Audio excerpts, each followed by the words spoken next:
Hi friends, ఈ వారం మనం వింటున్నది మనోరంజితం నవల్లోని 8వ భాగం. రచయిత్రి గోగినేని మణి, చదువుతున్న వారు రాధికా గోగినేని. మరి 8వ భాగంలోకి వెళ్లే ముందు ఇప్పటిదాకా జరిగిన కథ ఏమిటో చూద్దామా? అభిరామ్ మళ్లీ మందు వ్యసనానికి బానిస అవడంతో అభిరామ్ మహిమల మధ్య గొడవలు మొదలవుతాయి. కూతురు వసుధ అభిరామ్ అంటే భయపడి పొరపాటున మహిమను తోసేయడంతో మహిమకు అబార్షన్ అవుతుంది.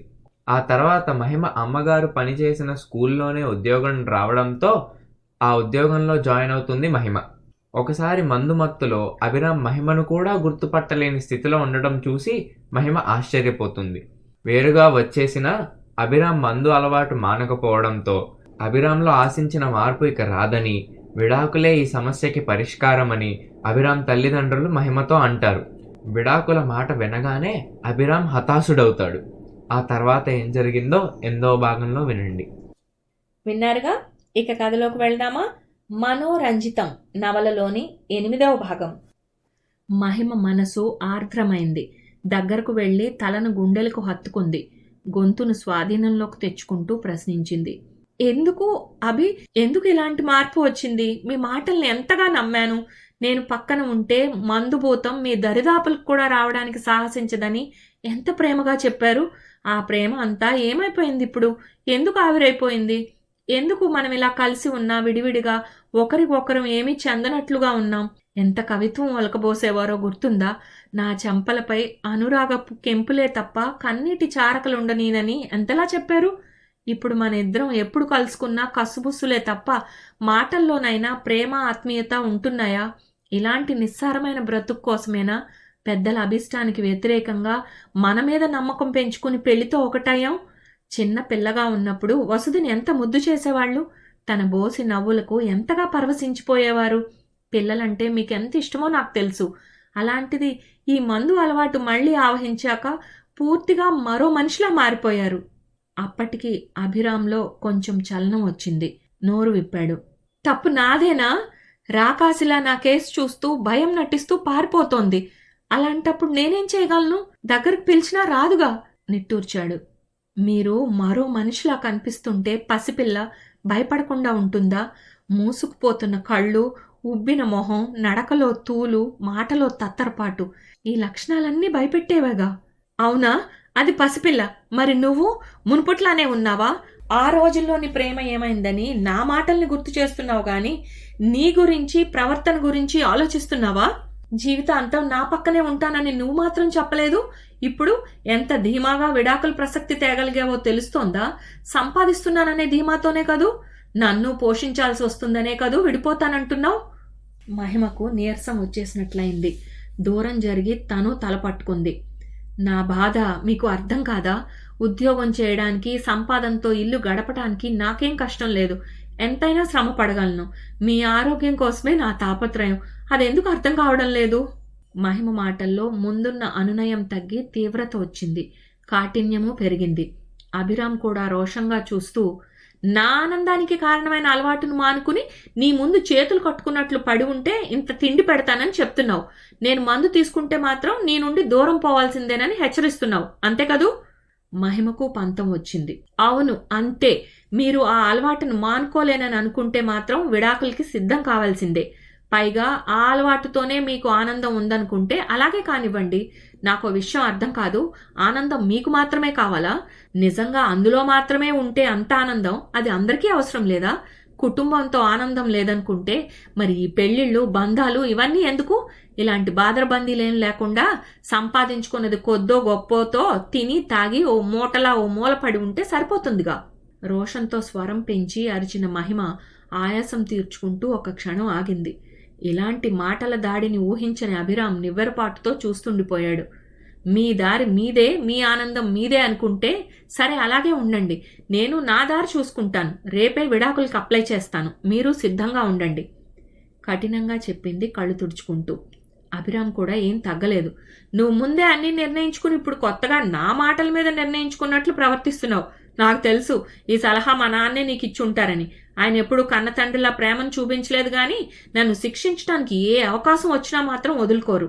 ఓ, మీకు ప్రేమలు బంధాలు కావాలా? మీకు మందు ఒక్కటే ఆనందం ఇచ్చేదని అనుకుంటున్నానే.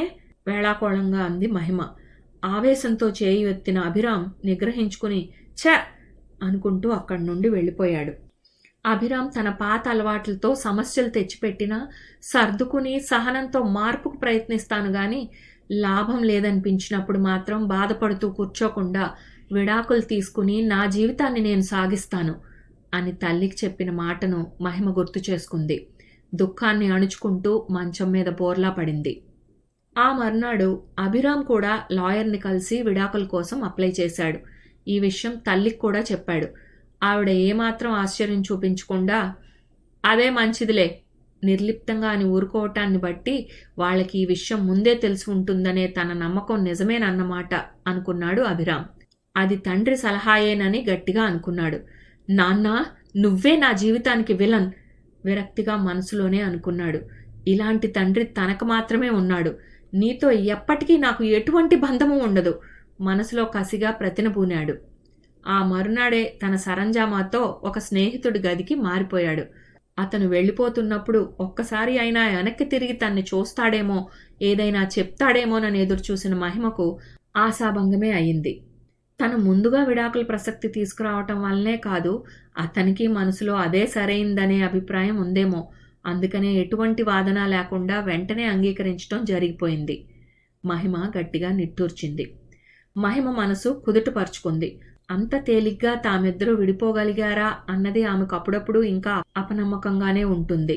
ఏ వేళప్పుడైనా అభిరామ్ తిరిగి వచ్చి నువ్వే నాకు ముఖ్యమని తెలిసి వచ్చింది, నువ్వు లేకుండా ఉండలేను, ఆ మందు అలవాటునే వదిలేస్తాను అని చెప్తాడేమోననే భ్రమ కొన్నాళ్లు మహిమను వెంటాడింది గాని అది భ్రమేనని తెలిసిపోయింది కూడా. తండ్రి అసలు కనిపించటం లేదేమని అడిగిన వసుధకు దూరంగా ఉద్యోగం వస్తే వెళ్ళిపోయాడని చెప్పింది మహిమ. నిజానికి ఆ మాటకి తండ్రితో బంధం ఉన్న పిల్లలైతే చెప్పకుండా ఎందుకు వెళ్ళాడు అని మారం చేస్తారు, నాన్న కావాలంటూ గొడవ చేస్తారు కూడా. వసుధ మాత్రం ఎటువంటి భావం లేకుండా కొట్టి ఊరుకుందంటే తండ్రితో తనకి ఎటువంటి మమకార బంధము లేదనేగా అనుకుంటూ మహిమ నిట్టూర్చింది. ఒకసారి అభిరామ్ వచ్చినప్పుడు మనోరమ ఉండబట్టలేక ఎందుకు విడాకులు తీసుకుంటున్నారు అని అడిగింది. నీ ఆనందానికి అడ్డురానని చెప్పిన వాణ్ణి తనకు విడాకులు కావాలని ఇష్టంగా అడిగితే తన ఆనందానికి నేనెందుకు అడ్డం పట్టమని వెంటనే సరేనన్నాను. నువ్వు వెళ్ళి మహిమను చూసొస్తున్నావా అని అడిగాడు అభిరామ్. ఆవిడ అతని వైపు ఆశ్చర్యంగా చూసి తల్లి బిడ్డలకు విడాకులంటూ ఉండవుగా, నీతో ఉన్నట్లే మహిమ వసుధ మాకెప్పుడూ కావలసిన వాళ్లే, ఆ బంధం మేము ఉన్నంతకాలం ఉంటుంది, అంతేకాదు ఏ సహాయం కావాలన్నా చేస్తామని చెప్పి వచ్చాం అంది. అభిరామ్ ఏం మాట్లాడలేదు, నిర్లిప్తంగా చూసి ఊరుకున్నాడు. తన మాటలకు సంతృప్తి చెందాడా బాధపడ్డాడా ఆవిడికి ఏమీ అర్థం కాలేదు. రోజులు అలా మామూలుగానే గడిచిపోతుండగా ఒక సంఘటన అందరికీ ఆదుర్దా కలిగించింది. ఆ రోజు ఎవరో వాళ్ళింట్లో జరుగుతున్న శుభకార్యానికి భోజనానికి పిలిస్తే మనోరమ ఉదయమే వెళ్ళింది. ఎక్కడి నుండో ఫోన్ వస్తే ఇంట్లో ఉన్న నిరంజన్ మాట్లాడాడు. కాఫీ కప్పుతో వచ్చిన మునుస్వామి గుమ్మం దగ్గరే ఆగిపోయి మాటలు విన్నాడు. ఏమిటి, యాక్సిడెంటా? మా అబ్బాయికేనా? మీరు చేయగలిగింది మీరు చేయండి, వాడి కర్మ అలా ఉంటే నేను మాత్రం ఏం చేయగలను? లాభం లేదండి, తప్పు చేసిన వాడు శిక్ష అనుభవించాల్సిందే. నేను రావటానికి నాకు మనస్కరించటం లేదు. సరే బిల్లు పే చేయడానికి నాకేం పర్వాలేదు, నర్సుల్ని పెట్టండి, అంతా వాళ్లే చూసుకుంటారుగా అని ఫోన్ పెట్టేసిన నిరంజన్ మునుస్వామికి అర్జెంట్ పని మీద బయటకు వెళ్తున్నానని చెప్పి వెళ్ళిపోయాడు. మునుస్వామిని రిటైర్ అయినప్పుడు మానేయమనన్నా అతను మానలేదు. ఓపిక ఉన్నంతకాలం తనే వాళ్లకు వంట చేస్తానని అనటంతో మనోరమ వాళ్ళు కూడా కాదనలేదు. ఎవరున్నా ఇంట్లో లేకపోయినా అలవాటైన పనులన్నీ అతనే చక్కబెడుతూ ఉండటం అలవాటే. అమ్మగారు వచ్చాక ఏం చెప్పమంటారు? బయలుదేరి వెళ్లబోతున్న నిరంజన్ని మున్స్వామి అడిగాడు. అభిరామ్కి యాక్సిడెంట్ అయిందని హాస్పిటల్ వాళ్ళు తెలియజేశారనే విషయం అర్థమైంది కానీ అతనికి వివరాలు మాత్రం తెలియలేదు. కొడుకు దగ్గరకు పరిగెత్తుకు వెళ్లకుండా అర్జెంట్ పని అంటూ బయటకు వెళ్ళిపోవడం ఏమిటి? అతనికి చాలా విచిత్రంగా అనిపించింది. మనోరమ వచ్చి రాగానే ఆ విషయం ఆవిడతో చెప్పేశాడు. మొదట ఆవిడికి విషయం ఏమిటో అర్థం కాలేదు. కొంచెం అర్థమై వివరాలు అడిగేసరికి తనకేమీ చెప్పలేదన్నాడు. అక్కడికి అయ్యగారు వెళ్తుంటే అమ్మగారికి ఏం చెప్పమంటారని అడిగితే ఏమీ అవసరం లేదన్నారు. అదేమిటమ్మా, బాబుకు యాక్సిడెంట్ అయితే తనకు అర్జెంటుగా వెళ్లాల్సిన పని ఉందని చెప్పడం ఏమిటో అర్థం కాలేదు. మీరు ఎప్పుడు వస్తారా అని ఎదురు చూస్తూ ఉన్నాను. మనోరమ అయ్యో నాకు ఈ విషయం తెలియదు కదా, అందరు భోజనాలు పూర్తయి వెళ్ళిపోయాక కూడా చాలా నాళ్ళకి కలిసాం కదా ఉండమంటే, నాకేం తెలుసు, ఇంటి దగ్గర పనేం లేదు కదా అని ఉండిపోయాను నొచ్చుకుంది మనోరమ. తర్వాత కంగారుగా నిరంజన్కి ఫోన్ చేసింది. హాస్పిటల్ పేరు కనుక్కుంది. మీకేమన్నా మతి ఉందా? వాడంటే మీకు ఎంత కోపం అయినా ఉండొచ్చు, మీ మాట లక్ష్య పెట్టకుండా దురలవాట్లకి పాల్పడిన మాట నిజమే కావచ్చు, అయితే మాత్రం కోపం చూపించడానికి ఇదా సమయం? నాకైనా సమాచారం ఇవ్వకుండా ముంచుకుపోయిన ఏం రాజకార్యం ఉందని రానని వాళ్ళకి చెప్పారు? ఎంత ముఖ్యమైన పనైనా యాక్సిడెంట్ అయ్యి హాస్పిటల్లో ఉన్న కన్న కొడుకు కంటే ఎక్కువ మీకు ఎలా ప్రాణం ఒప్పిందండి? మనోరమ ఏడుపు ఆపుకోలేకపోయింది. 4 మాటలు అని ఫోన్ పెట్టేసింది. ఒక్క క్షణమైన ఆలస్యం చేయకుండా హాస్పిటల్కి బయలుదేరి వెళ్ళింది. దారి పొడవునా తల్లడిల్లిపోతూ దేవుళ్లకు ఏవో మొక్కులు మొక్కుతూనే ఉంది. హాస్పిటల్కి వెళ్ళాక వివరం కనుక్కుని పరుగున రూమ్కి వెళ్ళిన మనోరమ అక్కడి దృశ్యం చూసి అవాక్కయింది. ఏదో వింతను చూస్తున్నట్లు బొమ్మలా నిలబడిపోయింది. అభిరామ్ తల క్రింద చేయి వేసి జాగ్రత్తగా బత్తాయి రసం తాగిస్తున్న నిరంజన్ దగ్గరకు వెళ్ళి ఏమడగాలో తోచినట్లు మీరు ఇక్కడే ఉన్నారా అంది. తల్లిని చూశాడు గాని అభిరామ్ వెంటనే మగత నిద్రలోకి జారిపోయాడు. పక్కనే కూర్చుని వివరాలు తెలుసుకుంది. అర్జెంట్ పని మీద బయటకు వెళ్లారని మునుస్వామి తను ఫోన్లో విన్నదాన్ని బట్టి చెప్పగానే ఎంత కోపం వచ్చిందో, ఎంత రగిలిపోయానో. యాక్సిడెంట్ అయ్యి దిక్కు మొక్కు లేనట్లు అయిన వాళ్ళెవ్వరూ దగ్గర లేకుండా ఒక్కడు హాస్పిటల్లో పడి ఉన్నాడు. కబురు తెలిసి కన్నతండ్రి పట్టనట్లుగా పని మీద వెళ్ళిపోవటం ఏమిటి? దారి పొడవునా మీ మీద ఎంత కోపంతో విరుచుకుపడ్డానో. వీణ్ణి కళ్ళతో చూసుకున్నాక ఇప్పుడు మనసు తేలికపడింది అంది మనోరమ భర్తతో. ఫ్రెండ్ని వెనక కూర్చోబెట్టుకుని బైక్ నడుపుతూ తాగిన మైకంలో ఇంకొక దాన్ని గుద్ది యాక్సిడెంట్ చేశాడని విన్నప్పుడు ఆ పాడు అలవాటుకు అంతగా బానిసైన వాడు ఒంటరిగా పడుంటమే తగిన శాస్తి అని ఆ కోపంలో అనుకున్నానే గాని వాడిని చూడకుండా దగ్గర లేకుండా ఎలా ఉండగలను? నువ్వు వాడికి తల్లివి అయితే నేను తండ్రినేగా. ఆయన కంఠం పూడుకుపోయింది. మిమ్మల్ని నేనే సరిగ్గా అర్థం చేసుకోలేకపోయాను, ఇక అపార్థం చేసుకోవటంలో ఆశ్చర్యం లేదు అంటూ ఆయన చేయి పట్టుకుని ఇక మీరు ఇంటికి వెళ్ళి కొంచెం రెస్ట్ తీసుకోండి, నేనుంటాగా అంది మనోరమ. ఆయన చిరునవ్వుతో చూసి నీకే విశ్రాంతి అవసరం, మొన్ననేగా డాక్టర్ నీకు వేళకి భోజనం సరిపడా నిద్ర ఉండాలని చెప్పారా? ఆ పైన బీపీ కూడా నీకు ఎక్కువే ఉంటుంది కూడా, అందుకని నువ్వే ఇంటికి వెళ్ళి కావలసినవి పంపిస్తూ మధ్యలో వచ్చి చూసి వెళ్తుండు. నొప్పి తెలియకుండా మత్తు ఇంజెక్షన్స్ ఇస్తున్నారేమో, ఇంకో 2 రోజులు ఇలాగే ఉంటాడని డాక్టర్లు అన్నారు. వాడిని పక్కన ఉండి చూసుకునే అవకాశం నాకు ఇన్నాళ్ళకు వచ్చిందనుకో, నువ్వు కాదనుకో అనగానే మనోరమ ఇంకేం మాట్లాడలేదు. అలాగే అన్నట్లు తల ఊపింది. మరునాడు బయలుదేరి వచ్చేటప్పుడు ఫోన్ చేసి మనోరమ మహిమకు ఈ విషయం చెప్పింది. అయితే సెలవు పెట్టి వస్తుందా రాదా అన్న ఆమె ఊహాగానాలకు తెరదించుతూ మహిమ వచ్చింది. మనోరమకు సంతోషము సంతృప్తి కలిగాయి. వసుధను స్కూల్కి పంపించి తను సెలవు పెట్టి వచ్చానని చెప్పింది. యాక్సిడెంట్ వివరాలు విని అతనిలో ఏ మార్పు రానందుకు మహిమ మనసులోనే బాధపడింది. అభిరామ్ అక్కడున్న 4 రోజులు తను వెంట ఉండి వాళ్ళు చేస్తున్న పనుల్లో భాగం పంచుకుంది. మహిమ రావటం అభిరామ్కు ఆనందం కలిగించిందనే విషయం అతని ముఖ కవళికలను బట్టి మనోరమ నిరంజన్ ఊహించారు. మనోరమ గది నుండి బయటకు వచ్చి ఇంటికి బయలుదేరుతున్న సమయంలో ఎదురు వచ్చిన కాంపౌండర్ కాబోలు మనోరమను పలకరించి యాక్సిడెంట్ అయిన బాబు మీకేమవుతారమ్మా అని అడిగాడు. మనోరమ కొడుకని జవాబు చెప్పింది. మరి మొదటి రోజున బాబుని కనిపెట్టి చూసిన ఆయన ఎవరు అని అడిగాడు. ఈ మాట వారిని అడగలేదా? మనోరమ ఎదురు ప్రశ్న వేసింది. అడిగానమ్మా, ఆయన చెప్పిన జవాబులు ఏమిటో తికమకగా అనిపించాయి, అర్థం కాలేదు అన్నాడు. అదేమిటి అంది మనోరమ ఆశ్చర్యంగా. బాబు మీకేమవుతారు అని అడిగానమ్మా, వాడికి నేనేమి కాను గాని తనే నాకు అన్నీను అన్నారు. అర్థం కాలేదు, కంటికి రెప్పలా కనిపెట్టి ఉంటున్నారు, అందుకే దగ్గర వాళ్ళ దూర బంధువులా అని మళ్ళీ అడిగితే మళ్ళీ తమాషాగానే నాకు బాగా దగ్గర, వాడికి నేను చాలా దూరం అని చెప్పారు. పెద్దవాళ్లను మళ్ళీ మళ్ళీ రెట్టించి అడగటం ఎందుకని మళ్ళీ అడగలేదు. డాక్టర్సు అందరూ చాలా గౌరవంగా ఆయన్ను పలకరించడం చూసి చాలా గొప్ప ఆయన అయి ఉంటారని మాత్రం అనుకున్నానమ్మా అన్నాడు అతను. మనోరమకు అతని మాటలకు నవ్వు వచ్చింది. చిరునవ్వుతో బాబుకు నేను తల్లిని, ఆయన తండ్రి చెప్పి అడుగులు ముందుకు వేసింది. అతని మాటలతో మనసంతా ఆనందంతో నిండిపోయింది. ఎప్పుడూ కోపం చూపించే ఆయన తిండి తిప్పలేనట్లుగా అంతలా అందరూ ఆశ్చర్యపోయేలా కొడుకుని కనిపెట్టి చూశారా ఆమెకు చాలా విస్మయంగా అనిపించింది. కొందరు తమ ప్రేమాభిమానాలు ఎప్పుడూ పైకి చూపించరు, అవసర సమయాల్లో మాత్రమే బయటకు వస్తాయి కాబోలు అనుకుంది మనోరమ మనసులోనే. మహిమకు మాత్రం మనసు చేదుగా మారిపోయింది. మంచం మీద నిస్సహాయంగా ఉన్నట్లున్న అభిరామ్ పనులలో ఇష్టంగానే భాగం పంచుకుంది. ఆ 4 రోజులు సెలవు పెట్టేసి కొద్దిసేపో మాత్రమే ఇంట్లో ఉండేది. తన పనులన్నీ త్వరగా ముగించుకుని హాస్పిటల్కి వచ్చేసి అక్కడే ఎక్కువసేపు గడిపేది.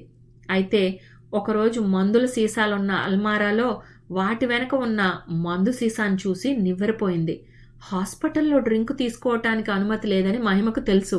మరి ఆ సీసా ఎలా వచ్చింది? ఎవరు తెచ్చి ఉంటారు? ఆలోచించగా మహిమ సందేహానికి సమాధానం దొరికినట్లు అనిపించింది. అభిరామ్ స్నేహితులిద్దరూ తరచూ వచ్చి చూసి వెళ్తున్నారు. అందులో ఒకతను బైక్ నడుపుతూనే అభిరామ్ యాక్సిడెంట్ చేశాడు. అతనికి దెబ్బలేం తగల్లేదు. వాళ్ళిద్దరే అభిరామ్ని హాస్పిటల్లో చేర్చారని మహిమకు తెలుసు. మహిమ వచ్చినప్పుడు తమ పేర్లు వెంకట్, రాహుల్ అని చెప్పి పరిచయం చేసుకున్నారు. గది బయట వాళ్ళని చూడగానే మహిమకు మందు సీసాల విషయం గుర్తుకొచ్చింది. వాళ్ళు విష్ చేస్తున్నట్లుగా మహిమను పలకరించారు. మహిమ కోపాన్ని అణుచుకుంటూ, మీకు డ్రింక్ చేసే అలవాటు ఎక్కువేనా అని అడిగింది. అసలు అలవాటే లేదండి, ఇక ఎక్కువన్న ప్రశ్నే లేదుగా అని జవాబు రావటంతో మహిమకు అసహనం పెరిగింది.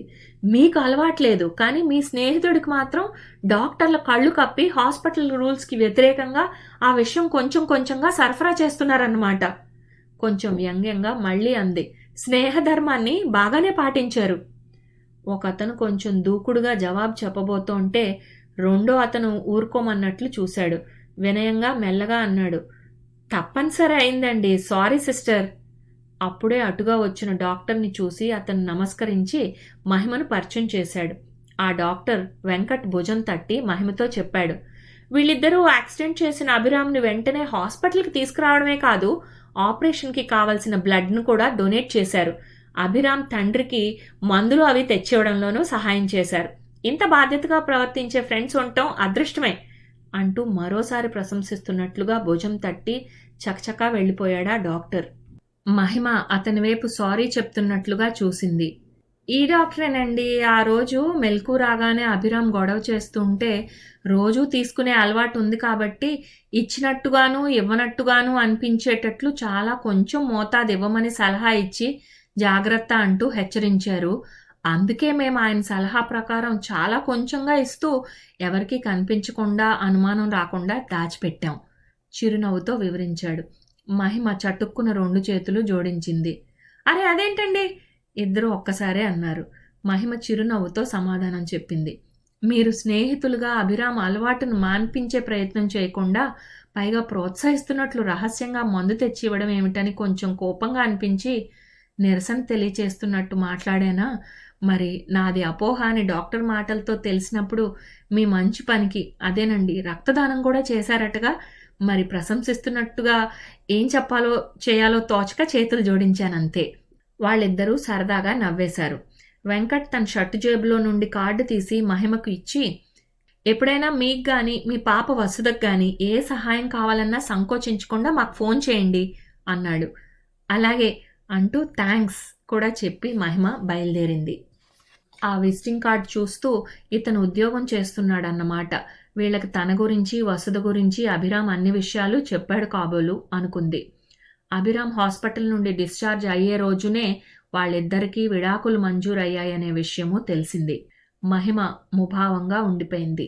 అనుకున్నదే కాబట్టి ఆ విషయం గురించి మాట్లాడలేదు. అభిరామ్ మాత్రం అసహనంగా కనిపించాడు. అందరూ ఎవరి స్థావరాలకు వాళ్ళు చేరిపోయారు. ఇంతటితో 8వ భాగం సమాప్తం. వచ్చే వారం 9వ భాగంతో కలుద్దాం.